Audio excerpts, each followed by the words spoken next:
সেদ্ধ আলু, ময়দা আর ডিমের এই রেসিপিটা অবশ্যই একবার আপনারা বাড়িতে বানিয়ে খাবেন। দেখবেন কতটা সুন্দর লাগে। সকাল অথবা বিকেলে যখন খুশি আপনারা বানিয়ে নিতে পারেন। ছোট বা বড় প্রত্যেকের তো ভীষণ ভালো লাগবেই, তার সাথে আপনারা স্কুল অথবা অফিস টিফিনেও দিতে পারেন। তাহলে চলুন শুরু করি আজকের রেসিপি। নমস্কার বন্ধুরা, কেমন আছেন সবাই? ভালো তো? পাপিয়ার ঘরোয়া রান্না চ্যানেলটিতে সকলকে জানাই স্বাগত। আজকের দুর্দান্ত রেসিপিটা আমি শুরু করছি। আমি প্রথমে 2খানা বড় সাইজের আলু 6 টুকরো করে কেটে ভালো করে ধুয়ে পরিষ্কার করে নুন দিয়ে সেদ্ধ করে রেখেছিলাম। জলটা কিন্তু এর মধ্যে একটু রাখা যাবে না, ভালো করে জলটা ফেলে দিতে হবে। এবার সেদ্ধ করে রাখা আলুগুলোকে আমি একটা কাঁটা চামচ দিয়ে ম্যাশ করে নিচ্ছি। আপনারা চাইলে হাত দিয়েও করে নিতে পারেন অথবা ম্যাশার দিয়েও করে নিতে পারেন। আলুগুলোকে একটু ভালো করে ম্যাশ করে নিতে হবে, এর মধ্যে যেন কোনো রকম দলা ভাব না থাকে সেদিকে খেয়াল রাখতে হবে।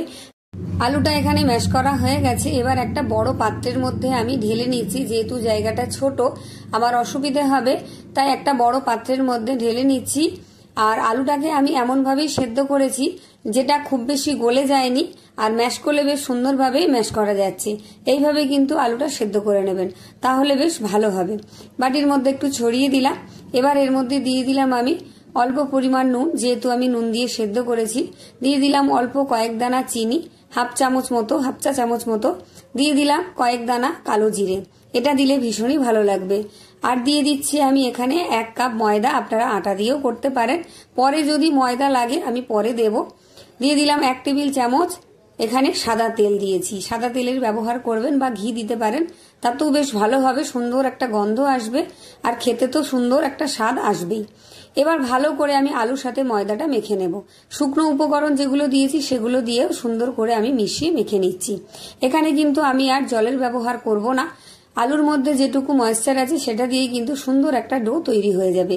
এখানে কিন্তু আমার আর ময়দা লাগেনি, আপনাদের যদি প্রয়োজন লাগে তাহলে অল্প কিছুটা ময়দা দিয়ে নিতে পারেন।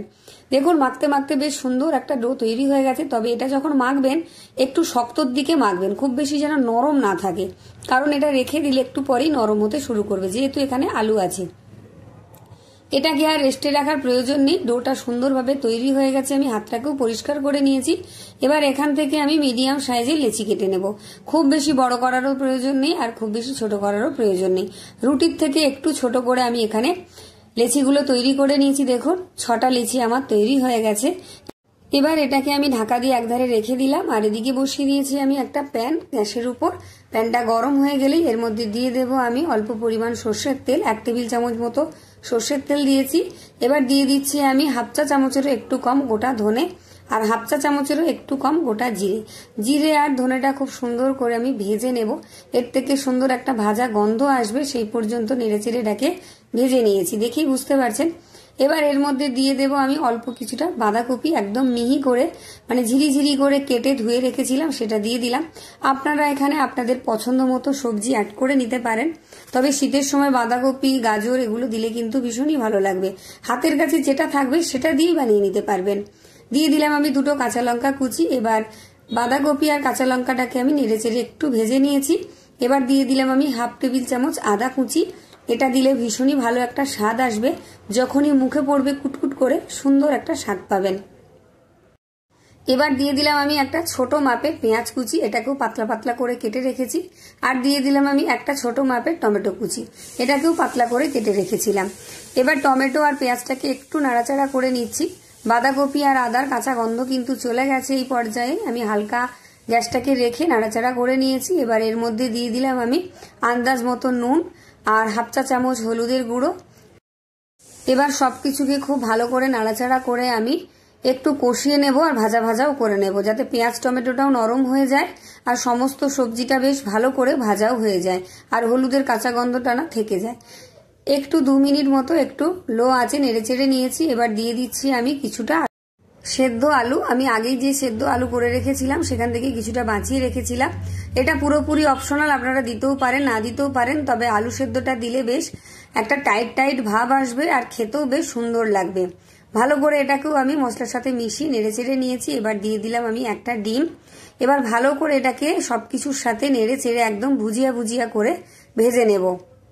এখানে কিন্তু খুব বেশি মশলার প্রয়োজন নেই, আপনারা চাইলে এখানে মুরগির মাংস দিয়ে করতে পারেন, বা ডিম ছাড়া আলু সব রকম সবজি দিয়েও তৈরি করতে পারেন। এটা আমি একটা পুর তৈরি করছি। এবার দিয়ে দিলাম অল্প কিছুটা ভাজা মশলার গুঁড়ো, এটা অল্প পরিমাণ দিলাম, একদম 1 চিমটি মতন। আর দিয়ে দিলাম আমি অল্প কিছুটা কসুরি মেথি। আমার হাতের কাছে ধনেপাতা ছিল না, তাই কসুরি মেথি দিয়েছি। আপনাদের কাছে যদি ধনেপাতা থাকে তাহলে দিয়ে দিতে পারেন।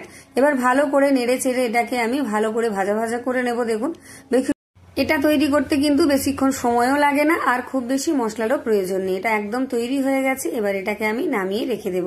এখানে বলে রাখি, আপনারা গরম মশলার গুঁড়ো চাইলে দিতে পারেন, তবে আমার ভালো লাগছে না বলে আমি আর দিলাম না। এটাকে এবার আমি একটু ঠান্ডা হতে দেব। এদিকে আমি কিচেন স্ল্যাবের মধ্যে অল্প কিছুটা ময়দার গুঁড়ি ছড়িয়ে নিয়েছি। এখানে তেল দিয়ে বেলা যাবে না, যেহেতু লেচিগুলো অনেকটাই নরম হয়ে গেছে আমার স্টাফিংটা তৈরি করতে করতে, তাই ময়দা বা আটার গুঁড়ি দিয়ে অবশ্যই আপনারা বেলে নেবেন। আর এটাকে আমি একটু পাতলা করেই বেলে নিয়েছি, খুব বেশি মোটা করার প্রয়োজন নেই। এবার এর উপরে যে এক্সেস ময়দাটা ছিল সেটাকে এইভাবে আমি একটু ঝেড়ে ফেলে দিচ্ছি। এবার আমি পুরটা দিয়ে দিচ্ছি। পুরটা আপনারা আপনাদের পছন্দ মতো দিয়ে নেবেন। বেশি চাইলে বেশি দিতে পারেন, কম চাইলে কম দিতে পারেন, তবে একটু বেশি করে দিলেই খেতে ভীষণ ভালো লাগবে। এবার আমি একটু কোনাকুনি ভাবে মুড়ে নিচ্ছি। আমি ত্রিকোণ আকার করে তৈরি করে নিচ্ছি, আপনারা চাইলে চৌকো বা গোল করেও তৈরি করে নিতে পারেন। এবার এইভাবে একটু মুড়ে দিলাম, দেখেই বুঝতে পারছেন।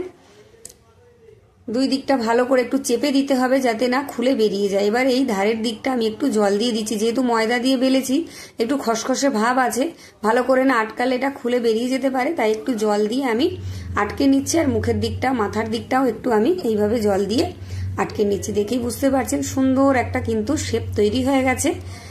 এইভাবে কিন্তু আমি সমস্ত লেচিগুলো থেকেই এক একটা এইভাবে টিফিন তৈরি করে নিচ্ছি। দেখুন কতটা সুন্দর হয়েছে। দেখুন, আরও একটা আমি এইভাবে তৈরি করে দেখিয়ে দিচ্ছি যাতে আপনাদের সুবিধে হয়। পুরটা কিন্তু বেশি দিলে খেতে বেশি ভালো লাগবে। আপনারা কিন্তু পুরটা একটু বেশি করেই বানাবেন, এটা খেতে ভীষণই সুন্দর হয়। এইভাবে একটু কোনা করে মুড়ে নিলেই হবে, একটু চেপে দেবেন। আর যেহেতু ময়দার সাথে আলু আর অনেক রকম গুঁড়ো মশলা দিয়ে আমি মেখেছি, এটা খেতে কিন্তু অন্যরকম হবে, একদম অন্যরকম হবে। একবার অবশ্যই বানিয়ে দেখবেন। যদি ভালো লাগে অবশ্যই একটা লাইক করে দেবেন, বন্ধু বান্ধবদের মধ্যে একটু শেয়ার করে দেবেন, তারাও এভাবে নতুন নতুন রেসিপি বানিয়ে খেতে পারবে। আর আমার চ্যানেলে নতুন হয়ে থাকলে তাহলে অবশ্যই আমার চ্যানেলটি সাবস্ক্রাইব করে পাশে থাকা বেল আইকনটি প্রেস করে অল করে রাখবেন। আমার ভিডিও নোটিফিকেশন সবার আগে আপনার কাছে পৌঁছে যাবে। আর অবশ্যই হাইপ অপশনটা দেখতে পেলে হাইপ করে দেবেন। দেখুন, এখানে সমস্ত টিফিনগুলো আমার তৈরি হয়ে গেছে, 6খানা টিফিনই তৈরি হয়ে গেছে। চলুন এবার এগুলোকে আমি ভেজে নেব। তার জন্য ফ্রাইং প্যানে আমি অল্প কিছুটা সাদা তেল দিয়ে দিলাম। এখানে আপনারা তেল ঘি দুরকম মিশিয়েও করতে পারেন। আর এগুলো ভাজতে কিন্তু খুব বেশি তেলের প্রয়োজন নেই, দেখেই বুঝতে পারছেন আমি কত কম তেল দিয়েছি। 2 থেকে 3 টেবিল চামচ মতো সাদা তেল গরম করে নিয়েছি। গ্যাসটাকে একদম মিডিয়ামে রেখেছি, খুব বেশি হাইতে দেবেন না, তাহলে পুড়ে যেতে পারে, ভালো করে ভিতরটা ভাজা হবে না। এবার আমি 3টে করে দিয়ে ভেজে নেব। দেখুন, এক পিঠটা একটু লালচে রং এসে যেতেই আমি অপর দিকটা উল্টে দিলাম। এইভাবে উল্টে পাল্টে ভেজে নিতে হবে, খুব তাড়াতাড়ি ভাজা হয়ে যাবে। যারা ফেসবুক থেকে দেখছেন অবশ্যই পেজটি ফলো দিয়ে রাখবেন। দেখুন কতটা সুন্দর করে ভাজা হয়ে গেছে। এখানে বলে রাখি, যদি আপনাদের পছন্দ হয় বেশি তেলে ভেজে খেতে, তাহলে কিন্তু বেশি করে তেল দিয়ে আরো কড়া করে ভেজে নিতে পারেন। তবে এটা কম তেলে যখন সুন্দর হবে খেতে, তখন বেশি তেলে না ভাজাই ভালো।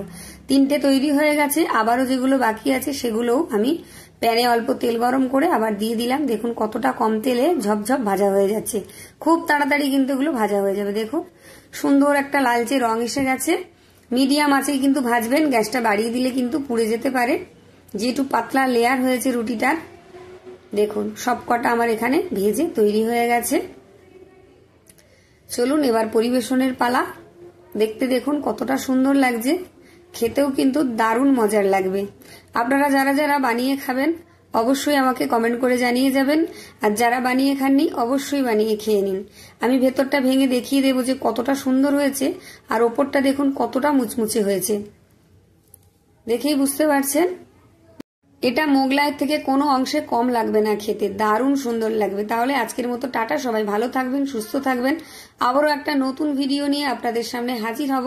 ততক্ষণের জন্য টাটা, সকলকে অসংখ্য অসংখ্য ধন্যবাদ আমার এই আজকের ভিডিওটা এতক্ষণ দেখার জন্য।